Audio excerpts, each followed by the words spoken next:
Nolly on the track, boy.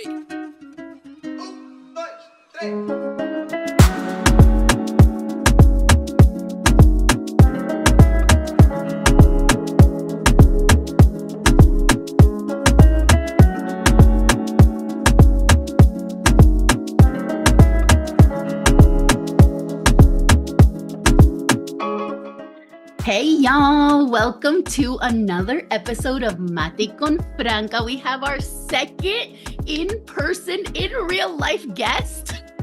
And she's one of my favorite people on the planet. Literally, I look up to this woman so much. You're literally a Wonder Woman. I don't know how you do everything that you do.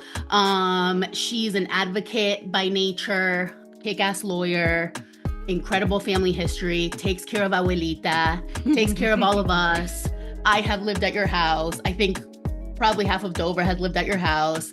So we literally the quintessential person that we all aim to be in any sort of radical space, because what is more radical than taking care of community? Give it up for Carol. How are you? Humbled. That's quite an introduction. I'm going through, as you know, doing a lot of reading and therapy work and inner work, because if we want to build community, we've got to build ourselves up. If we want to give love, we got to have community love and self-love. And in that work, I'm reminded of my issues with my mom. Everybody has mommy issues or daddy issues or some kind of issue. And one thing that I learned from my mother is that this house is always open.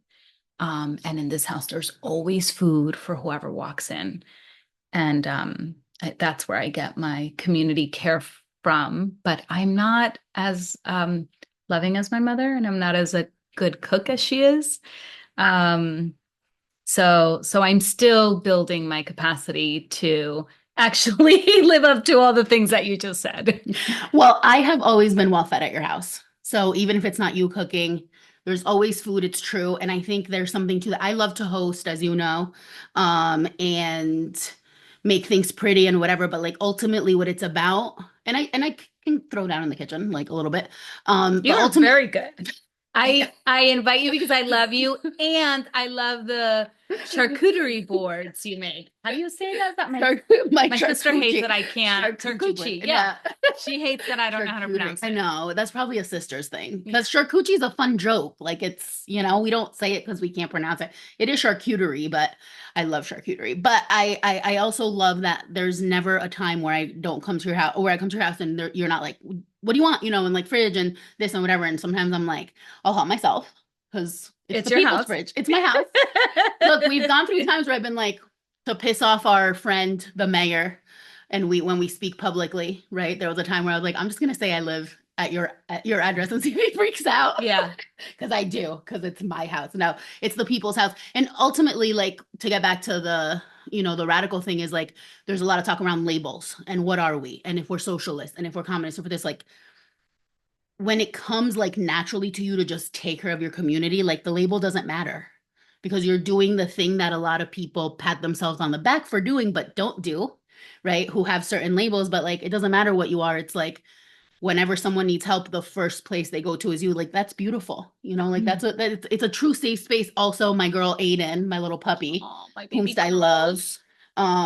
So yeah, amazing. Oh my god, I'm so excited you're here. I'm gonna cry.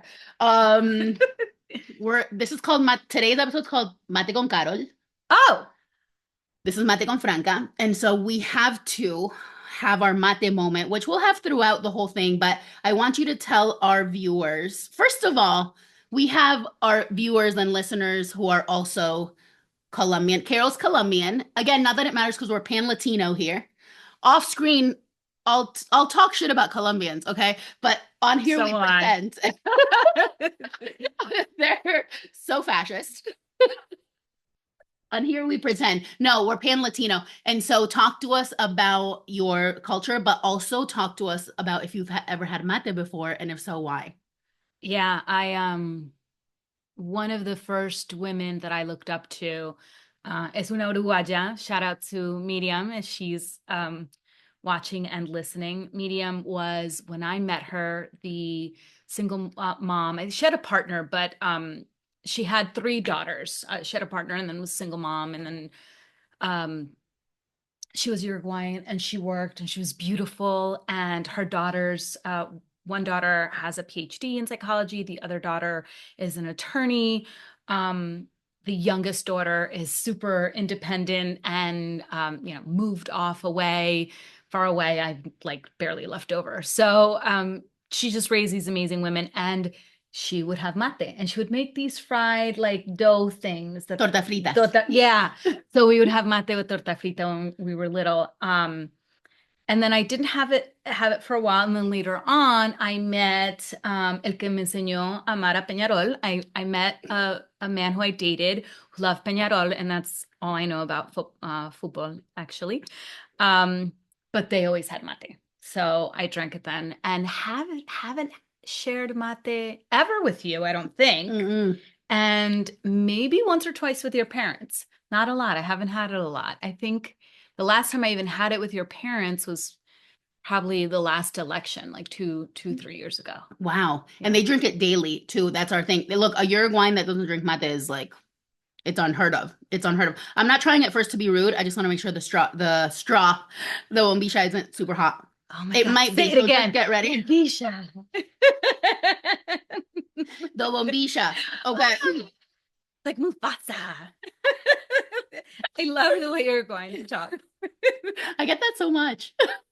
I get that so much. Sexy. Oh my God. I know, we're the sexiest. It's the sexiest accent. Today I was talking to a Chilena. I told her Chileno Spanish is not real, to her face. She was like, I agree. But she actually argued, she also said she loves my accent, but she argued that Paraguayans have a less comprehensible Spanish than Chilenos. And I was like, I'm gonna have to do some research on this. But accent wise, I get that a lot. Well, Colombians will tell you we speak the clearest Spanish. They'll say purest. Yes. You know, they say purest. They'll be like, it's the purest Spanish. Yeah, the best Girl, actually bye. is what we say. But it's old, right? And we sadly, because of our colonial past and the strongest imperial influence, really went out of our way to dig out those indigenous words, to dig out the Caribe, the Afro, anything, the Arab, right? I brought Manjar Blanco, which is traces its roots to Arab culture, and kept trying to pull that out so we can speak pure Castellano. Perfect Castellano. And it's funny because the Colombian accent's pretty pronounced too. So I think sometimes when we have that discussion of it's like, if it's pure, if it's like so close to Castilian, the Castellano, right? I'm like, get over yourself. It's really not that much. And then there's but also regional. So people from right. Medellin, Medellin and Montenegro are the places where that in Dover and New Jersey, in this area of New Jersey, there's a lot of people from those places. That's a different accent than from El Chocó. And even Caleños, we speak differently. I speak what I call United Statesian Colombian Spanish because it blends, right? Yeah. If I'm around Mexicans, it very quickly I'll adopt their way of speaking. If I'm around Uruguayans, it starts sounding like a song. So I don't have the very clear accent, although other people will be able to tell that I'm Colombian. But when I go to Colombia, I'm like, where are you from? Why do you talk like that? You're not from Cali. I'm like, I swear I was born in Cali. You're like, I have a birth certificate. Yeah. But what I was going to go back to, though, besides all this, is that it's true as a Spanish professor, if I take off my Colombian hater hat, is that it is the closest to what would be a standard Spanish, right? But like, that doesn't mean the accent isn't there. So it's really interesting. Okay, so you're going to try this. And I'm going to tell you, it's going to be hot. So just like prepare yourself. You have to drink, you don't have to rush it, but you have to drink the whole thing before you give it back. And it has to make the noise eventually. Did you hear the noise when I did it? Hold on. I don't remember the noise.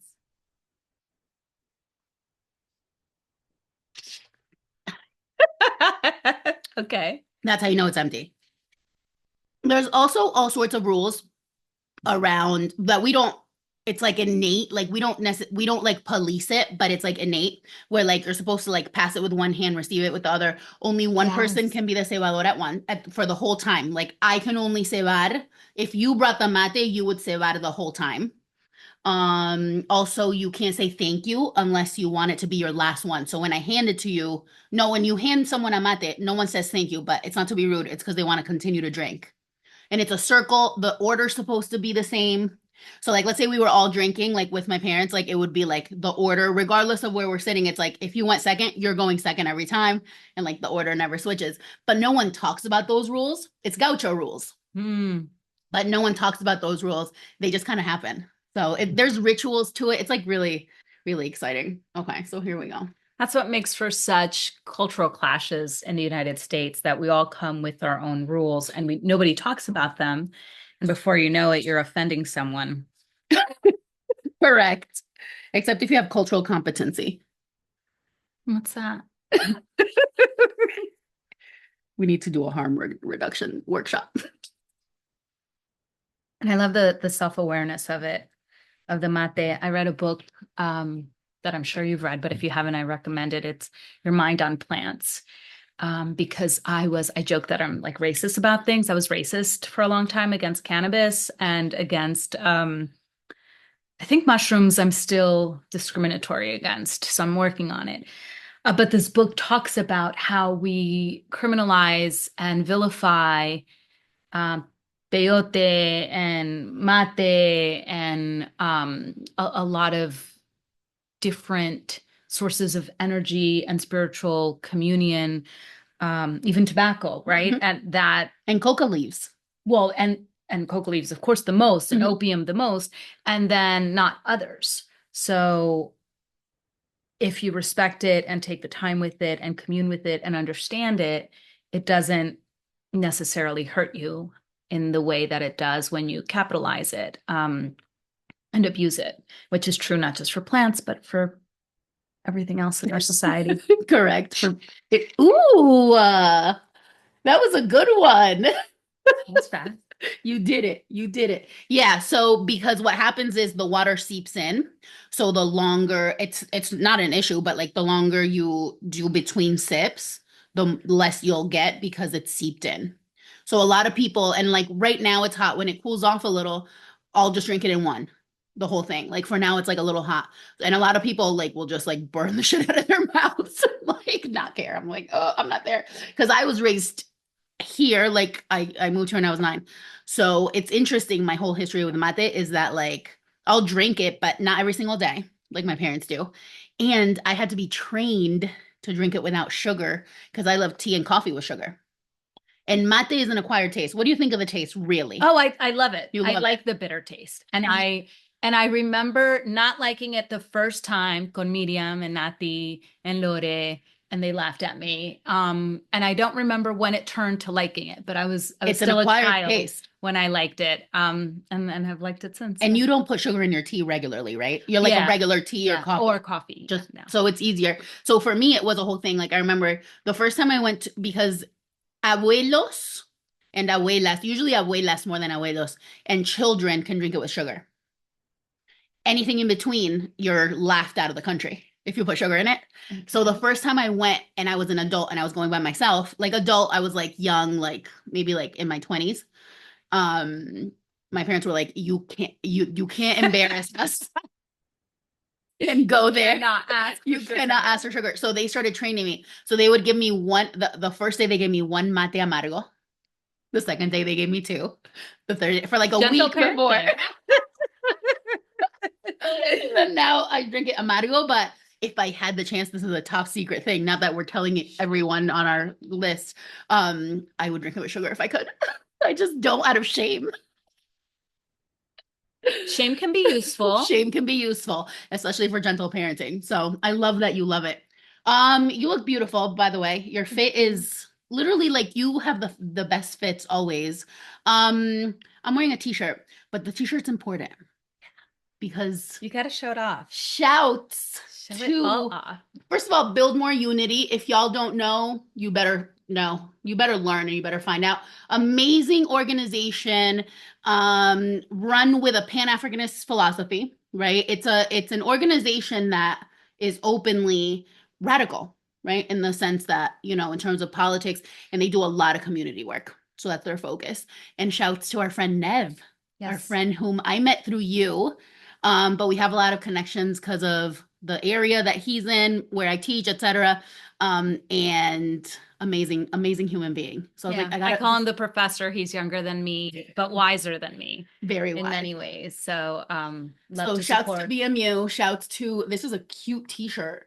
And shouts to our friend Nev who we'll send this to. Yeah, and maybe he can be on a future podcast. Yeah. See, now you threw it out there. Now he's gonna have to say yes. He's gonna have to agree. Um, so let's talk a little bit about why we're here. Why are you on? Because you're an incredible activist by nature. I don't even like to use that word because it's become so watered down Mhm. that I don't like to use it because a lot of people use it and don't know what it means. And words mean things, right? But I think that you are the definition of it. And maybe you can tell us a little bit about your journey to like just basically caring about humans, which we talk about a lot. It shouldn't be radical.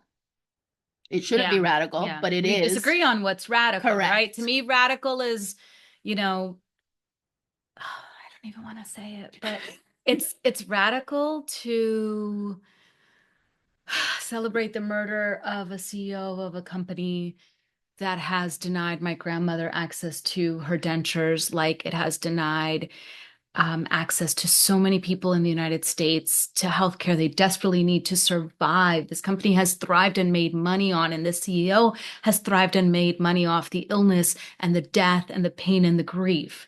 And to say, I'm glad he's dead and even more glad that he's murdered, that's radical. Which Because we to me, haven't done. radical is, out of the norm. Right.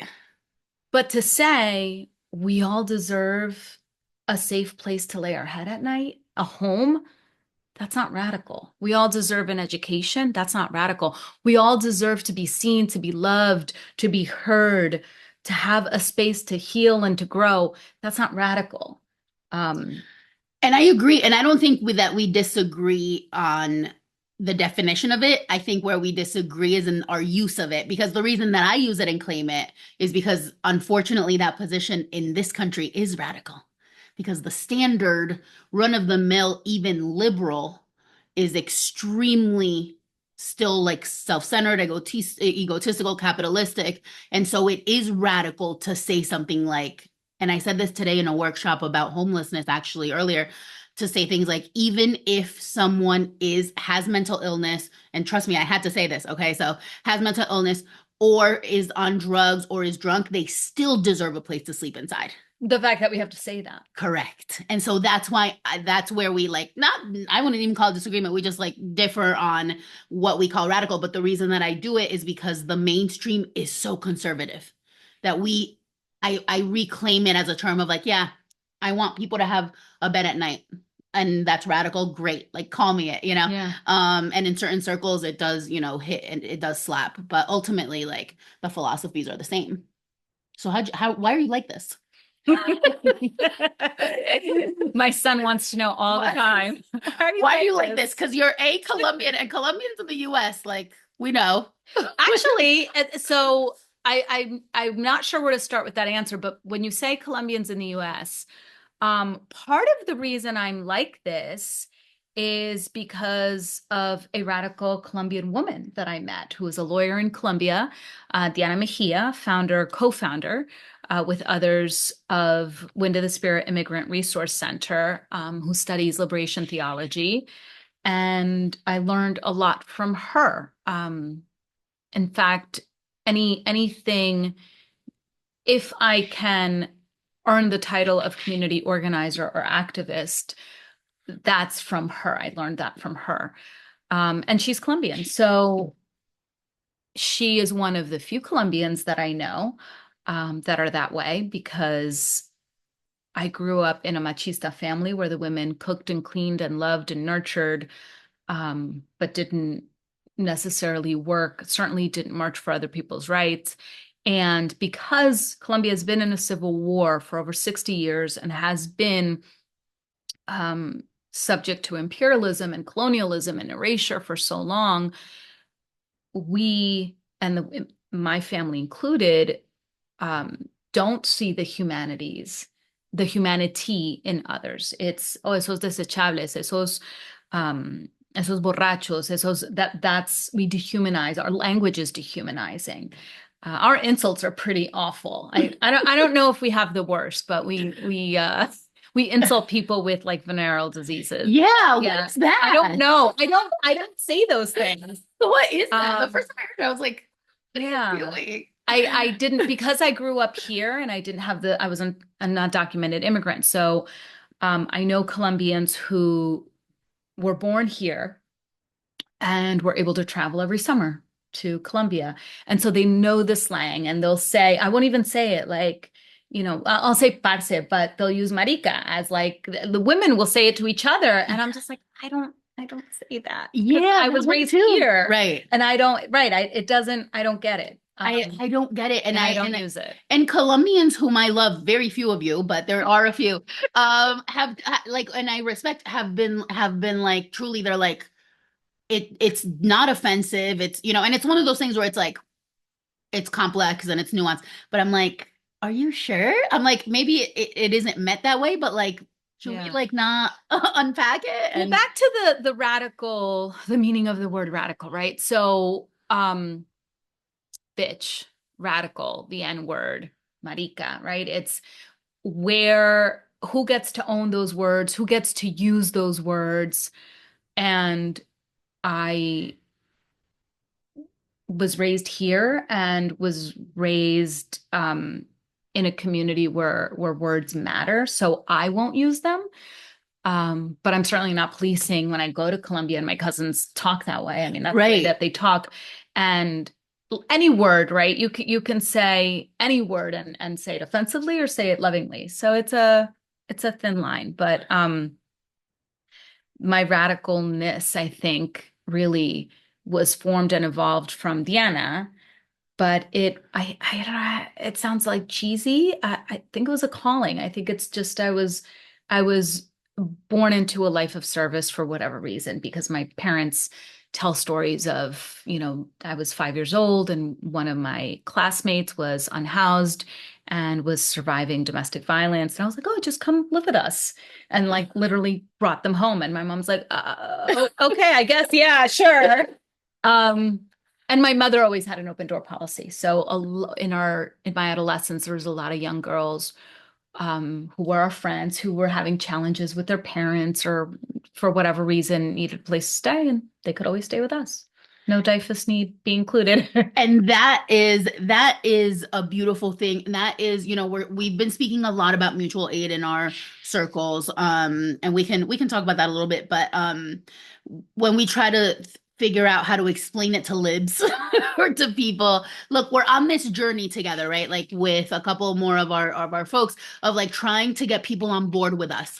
Again, this is where we differ on like what we call it, if it's radicalizing, if it's not, whatever. But like we're doing these Zooms, we're doing these Hangouts, right? We're trying to get people on board, right? And so part of our circle includes a mutual aid organization. Shouts also to Mutual Mars. We're doing so many shouts today to all our people. But they're doing amazing work in mutual aid. And a lot of what, when people are confused about what it is, those are the types of examples where it's like a lot of us already do it, whether it's like providing a service for free to our friends, not because of any reason other than like, of course I'm going to do this for you. Like, you're in my life. I love you. Like, why would I charge you? That's mutual aid. Cause then tomorrow you might need a translation and I might do it. And then it's like, it's like living. Look, it's so colonial to exchange money for goods.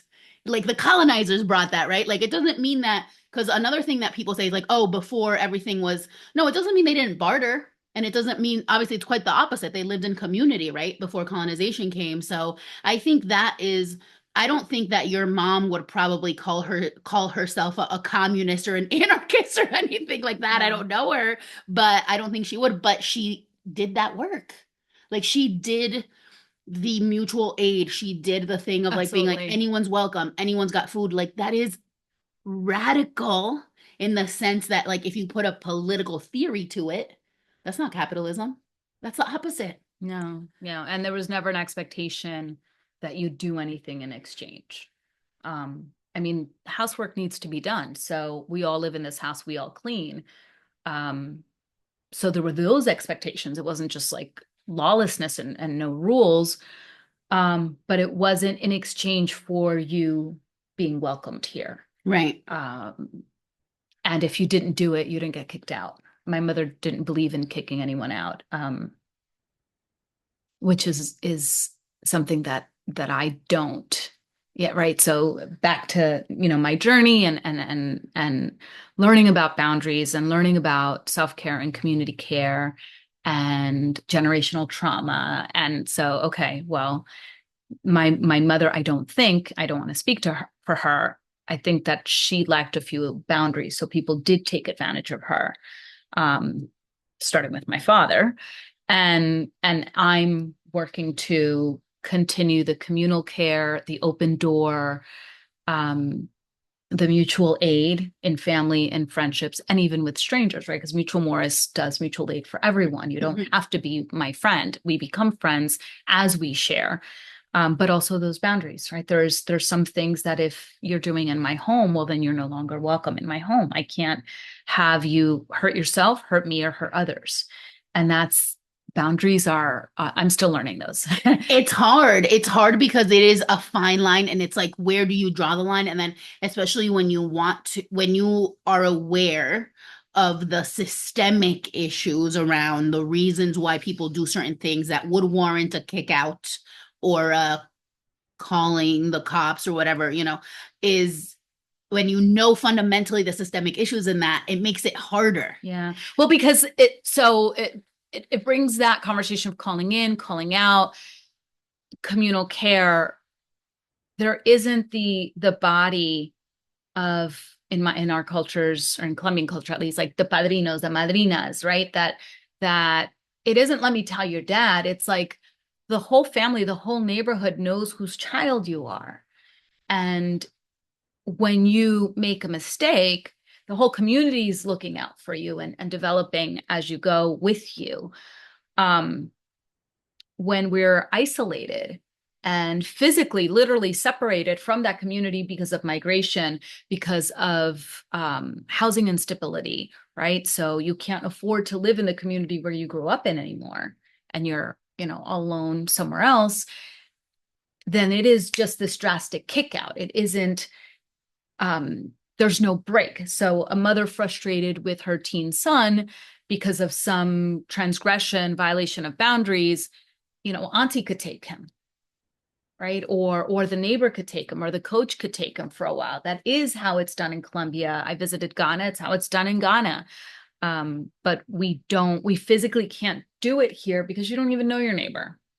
So I do know my neighbors. I'm really lucky to live in a really good neighborhood where my neighbors and I share a lot of favors for each other and love for each other. In fact, I've got to get my one neighbor a gift. He was helping me get rid of some garbage that I put out on the curb that I didn't even ask for help. He just did it. So, and that's community, and like you and they, but I from knowing you, I know you work on that. Like that doesn't just happen. Like, first of all, you knock on people's doors often for other reasons, but regardless, even if it weren't, like, you're walking the dog, you're doing whatever, like you're just a natural community builder.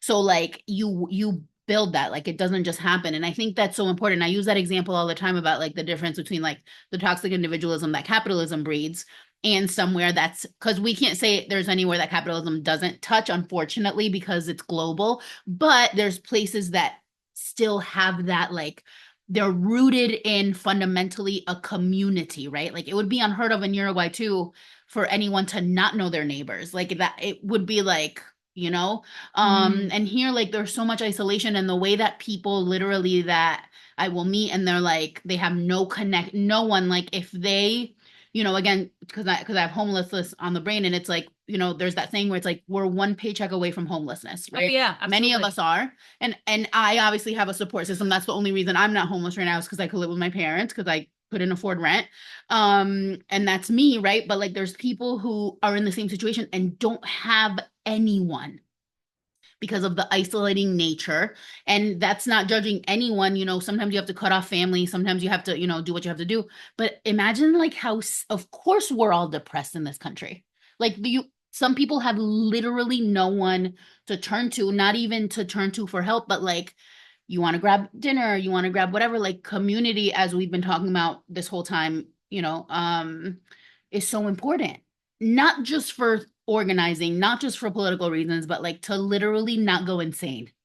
You know how many times have, and the other day it was funny because she got in the car and she's like, what'd you say? You were like, I'm glad that your hopelessness is like, Oh, we take turns. We're on on different cycles. Of hopelessness. Yeah, When she's there, I can like pull her up when I'm there, because the other day I got to pick her up, I was like, I'm done. Like I'm done, and we do get to those phases, but like then we have each other. Yeah. We have our circles and we have our people, and like I feel really sad for anyone who doesn't, and also doesn't realize that it's a systemic issue and doesn't want to burn shit down with me. Yeah. Well, there's intentionality that I'm now bringing into my friendships and my community building work that is different and maybe more an increase than it was before. Because we can do harm to one another as well, right? It's at the very least, you burn out. You burn out helping other people who are unhoused, especially if it's not a mutual aid situation where you're giving, and not allowing yourself to be vulnerable enough to ask and to take. Mm-hmm. And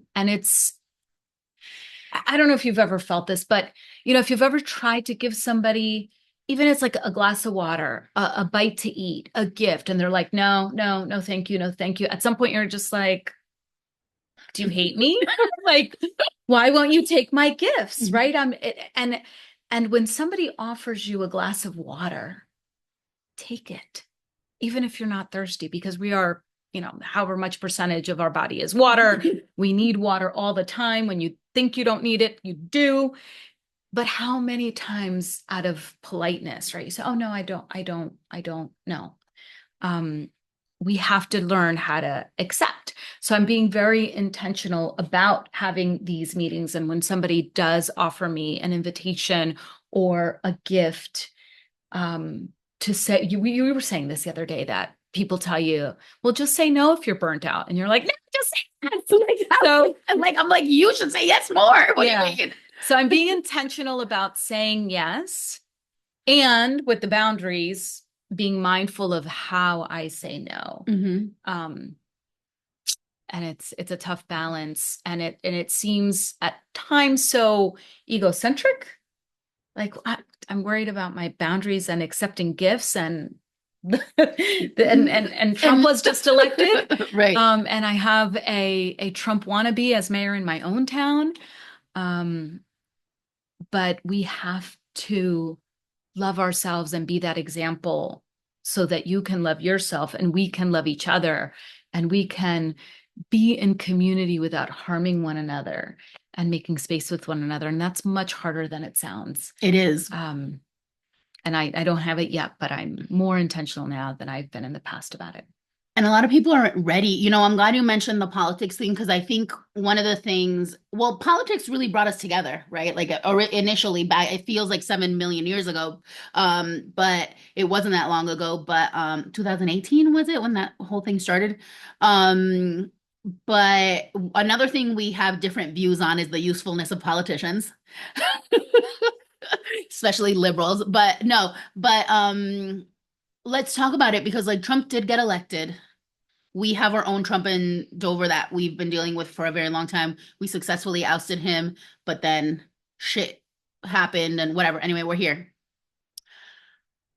All of those things are real. There's people that are truly scared, as they should be, in terms of what's going to happen when he gets, because he's already causing all this and he's not even in, right? And by the way, Biden's doing nothing to stop anything. So like, again, like, no, this isn't like Trump's a monster and the Dems are innocent babies, like, because they're literally in right now. They still have, a couple days. And so what do you think is the way forward? Like, how do we keep going when everything, how do we survive? I'm thinking about the actual undocumented immigrant women that I have that I was, right? I was an undocumented immigrant child, teen, and woman. My mother was. The women that I organized with and Wind of the Spirit were and are. Um, the poor women, the Black women, the trans women, right? How do we survive the same way we always have? Right? It's when you see these tiers of the sky is falling, Trump, and not that he's not horrible and not that it's not going to get worse. It is going to get worse, and he is horrible, and it is fascist. But our ancestors have survived that and taught us to survive that. Like literally running through our veins is the DNA of the indigenous people, of the enslaved people that survived colonizers alongside, at least for me, probably you too, alongside the colonizer, the enslaver, right? So 100%. in our literal bodies, we have those contradictions and those capacities for survival. And in our families and our circles, we have the example. So in some ways, we do nothing different in terms of the survival piece of it, right? You still got to get up, still got to go to work, still got to feed the baby, right? Still got to do what you got to do. What I think we have an opportunity to do with Trump's election is to again wake ourselves up, wake each other up, and prioritize and get out of the need to feel comfortable all the time. And I, I'm like, oh, it's a little chilly. I want a blankie. I hate the cold. None of us wants to feel uncomfortable, right? Or oh my God, that person is looking sideways at me. Do they not like me? Do I have something on my face? Right? We feel discomfort and we immediately want to fix it. And we need to stay in this discomfort and then step out further and talk to one another. I know a lot of people who will wear a political label. I studied political science 20 years ago. I couldn't sit here and give you a textbook definition of socialism or communism or capitalism or democracy, but nobody wants a textbook definition anyway. But people go around saying, I'm Republican, I'm a Democrat, I'm a liberal, I'm a progressive, I'm a communist, I'm this and that. And they don't know what those words mean. And they're never going to know what those words mean if we are not having conversations with each other and living what that means. So I don't need to tell somebody who calls himself a Republican, oh, you should be a socialist, but I can invite them into Mutual Morris and they can barter and support and be in community. And it's like, ha ha ha, you're totally acting like a socialist. Call yourself a Republican all you want, right? Secret. Yeah. And I think that's one place where I'm called to, but that isn't the only thing that we need to do, right? There has to be and Malcolm X and Dr. Martin Luther King Jr. aren't the people that we present them to be. But if you look at just the way they're presented in the world, there has to be a Malcolm and there has to be a Martin, right? And they are two single men. If you look at the majority of the people that were actually out there marching, sitting on the counters, dying, getting beaten, those were women and children, right? And so we need all of us to do what we do best. And if what you do best is rage against the machine, do that. If what you do best is negotiate and reform, do that. If what you do best is paint and dance, oh my God, please do that. Because I know I agree with you and I agree on that art is what's going to save us in our soul. It's I haven't tried too much, but I do write poetry. I'm being more intentional about saying, yeah, I am a community organizer. I would not, I didn't think I was deserving of the title. People would say, oh, you're a community organizer. I'd be like, oh, no, I'm not. That she is or he is. I'm not, but I am. Or, oh, you're a great dancer. I'd say, I'm not a dancer. I've never been trained. I'm not a professional dancer, but I love to dance. So I'm a dancer. You're a dancer. Right? So same with poetry. I'm not a poet, but I write poetry. So I'm a poet. Yeah. But I've been having a hard time writing poetry lately because I think because it's, well, where do I put my time, and where do I put my skill, and where do I put my heart? And that answering that question, why are you like this? How did you get here? Where are you going? Right? That's something that we have to do in community with the earth, right? Go to the ocean and ask those questions of yourself and of the waves. Jemaja, right? Yeah. Go to your Santa. Go to wherever it is that you feel that spirit and that calling, and then little by little act on it. But if we are going to sit in front of screens and click on Amazon and woe is me and cry and freak out over what Trump is going to do,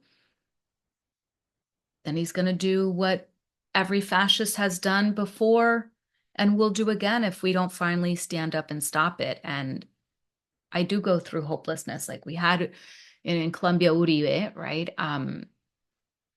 Uribe is not considered a Hitler. If you spoke to a lot of Colombians, certainly in my community, they would think of him as heroic. And that's because who writes history, right? And who says it. And it's one of the reasons I love what you do as an educator with this podcast, with everything that you do. You make education accessible. Back to those definitions of politics. Mm-hmm. Whatever I learned in a classroom doesn't compare to how easily you can transmit it honestly, bravely, courageously, funny to people that I may not be able to reach. So you do what you do as an educator, and I do what I do as a poet and a dancer and community organizer and politician. Proud politician. Proud, and one of the few I will support ever. Because for real, when it's like this, it's easy. When it's like this, it's easy. This is, look, there's a couple of things I want to touch upon. First of all, the history of democracy and what a politician is supposed to be in, like ancient Roman Greek times, right, when the word was invented.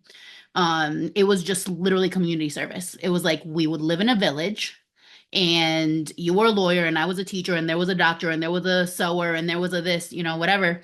And then every single year, or however, whatever the time is, right? We would take turns, not for money, just being like, someone has to lead the town.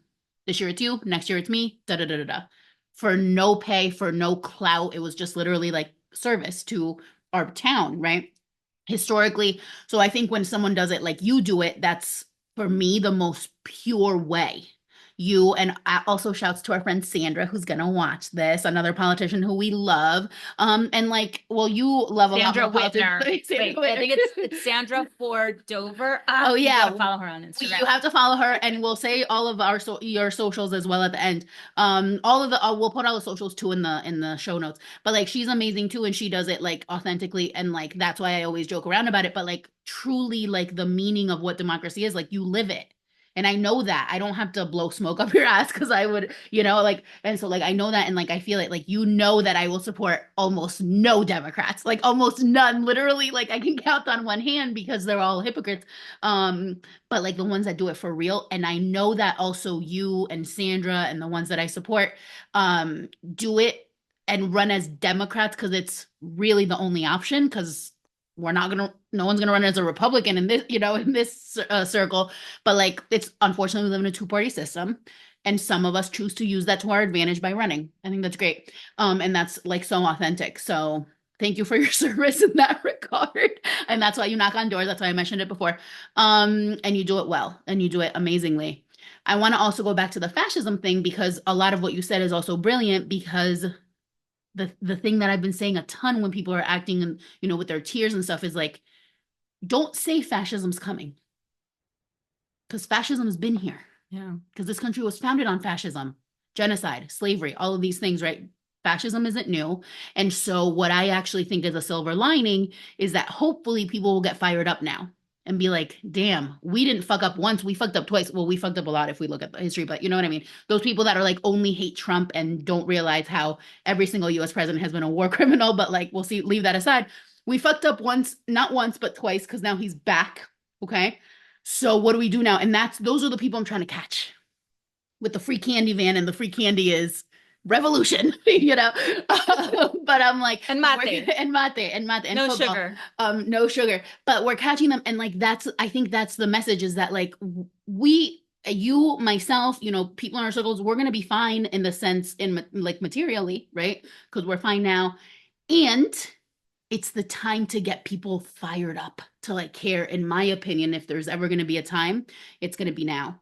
And I also, speaking of fascism, one of the things I say the most, and my students, it's funny because my students sometimes will like write my quotes and then at the end be like, you said this many times at the end of a semester, and I don't realize it, right? One of the things I say the most every semester is that art is inherently anti-fascist. And I say that so much, and a lot of our art lessons are around this, but it's like, because why? Okay, Monday, I was teaching a class. I'm teaching a class in Spanish on Latin American literature. We were reading Alfonsina Storni, a poet.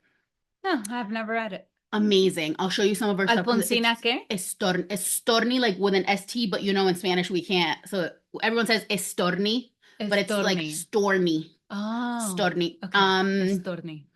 So she's wonderful, amazing. And a student, we were just analyzing, we were reading together and analyzing, and a student literally was moved to tears and they couldn't explain it. And they just were like, oh my God, they like got flustered. I was like, that is poetry.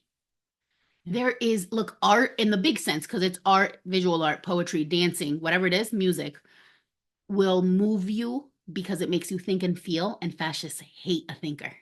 So the first people they come for in fascist dictatorships are artists. That's always been the case. Artists, Picasso, so many artists had to be exiled during dictatorships, right? So it is revolutionary to create and to appreciate and to participate in art because it's the thing that's going to get us through it, which is why they're trying to kill the humanities, which is why they're defunding art and music programs. And this isn't new either. But obviously, since the first Trump, because it's not even now, it was like since his first thing, they're trying to kill all DEI, all anything to do with social justice, anything to do with humanities. Everything's STEM now because guess what? People who graduate with STEM degrees make the war tanks. It's the engineers, right? So let's fund that, but like the arts, no, you know, that's again the history. And so like I always tell my students, I'm like sitting here having this conversation, analyzing poetry, analyzing art, it's revolutionary. Because nothing you're not gonna read you're not gonna read a math book and cry. Oh, you might cry for different reasons. But I will. I'm not a math girly, but you're not gonna be moved to tears by a science book. You're not gonna be moved to tears by a math book, but a poetry book will do that. There is art in science and math and politics, right? Because it's I'm thinking of like YouTube videos that I saw about the geometry of a flower petal, right? When you just look at it through a microscope. The Fibonacci math sequence of a poem. So poems, part of the reason you love a poem is the way that it sounds, like, and same with dancing. There's numbers and steps. So you can find the math and the science in art, or the art in the math and the science and the politics. And politics isn't art. And I've learned from Sandra Whitner, actually, really, really closely while watching her. It is an art to manage so many different intentions, personalities, frictions, conflicts, and interests slowly, methodically, with this long-term plan to by any means necessary, get what you need for your people. And I am not as diplomatic yet or methodical yet as my colleague on the Dover Council. And so to me, I'm just like, this is the right thing to do. Just do it. Right. Like we don't need to call another lawyer in to review it 10 times. Just pass the resolution. Just apply for the New Jersey Redevelopment Authority designation. Just build a new school, right? But if you allow the art of communication and politics and influence work smoothly through you, you can get something done. So I agree with you that art is going to save us. I just know that we can find the art, the love, the heart in everything that we do, just like we can monetize it. You can make art for a capitalist production, right? Go to IKEA and get the same painting that's on, every other person's wall, right? Here, I know in your home, which I love, like I know this art is art on the wall that I'm not going to just randomly see, and that probably none of it was bought at IKEA. So no, maybe some furniture out of necessity because it's cheap. Well, but art, furniture's different. definitely not art. Yeah. And there's a lot of it here. It's like basically a museum down here. But you're right, and I still think that looking for that and finding that is still an inherently humanity thing. Oh, absolutely. Humanities thing. Absolutely. And that's what I was getting at, is that like the humanities and the social sciences and the just like the humanity, like the humanities as a study, but the humanity of like seeing it in each other, of like community, like that's all rooted in the same philosophy. And a lot of people hate philosophy, and a lot of people hate literature until they read it. Yeah. You know, sometimes they're for it because if students take my classes because they have to, because they need an elective and it fits the schedule, whatever the reason is, a lot of the time, most of the time, they come out transformed because they were forced to read something they wouldn't have read otherwise, and they're like, shit, I like this, you know? And that for me is that beauty of like being like, now look for that in everything you do.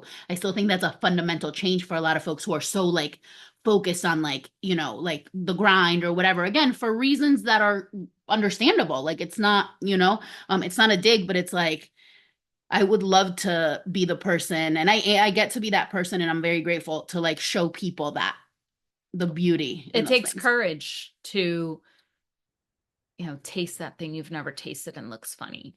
And it takes courage to soak in that dense philosophical or political or poetic piece in a class that you have to take, and that's at 8 a.m. or in family life and in work life. There are some similar examples. And the root word of courage is heart, right? It has to come from your heart. So if it's coming from your heart, if you're looking to revolutionize your workspace, your home life, or this country, if it's coming from your heart, you can do it. And I think that's radical, right? That's unbelievable. Like, to believe that, because sometimes I don't believe it. Sometimes I'm like, why am I doing this today? But on my best days, I do have that radical thought that it is possible for our world to be better. And I have proof of it, because a lot of things sadly are worse today than yesterday, but a lot of things are better. Like mate, you were just explaining to me, was really just in the Southern Cone, and now the world knows about it. Globalization. In a good way. In a good way. Thank you to Lionel Messi. That's the crossroad at Francamente. No, I think that's beautiful. I think that's the best thought to end on. That's literally the mic drop moment. So thank you so much for coming. We need our little like camera moment. Like, oh, I can't look as girly and sweet as you do. Oh my God, you look amazing. You look amazing. Okay, so thank you so much for coming. Thank you for having me. Like, this was so fun. Like, we could talk about all of this stuff for 7 million hours. Hang out with us IRL and you'll get this all of the time. Thank you for watching. Make sure you follow Anticonquista on Instagram and on YouTube. Make sure to follow Dr. Franca Ph.D. on YouTube and on Instagram. Follow all of the people that we named. We're going to put their ads. What is your Instagram handle? Because you changed it, because it used to be for the council run, right? But now it's just at Karol Ruiz NJ. Karol Ruiz NJ. We'll put it in the show notes, but definitely follow Karol, follow all of us, build community, even if it's online. Look, even if you don't have the luxury and the privilege to live near us, because like honestly, that's a luxury and privilege. Connect with us, like join. We're doing some Zoom stuff, like join an organization, like radicalize your people. And keep it real. I love y'all so much, and I'll see you next time. Love y'all. Oh, we can do the little hearts. Oh my God, we just learned. Love you. That'll be the screen. The screen. Thank you so much. Bye.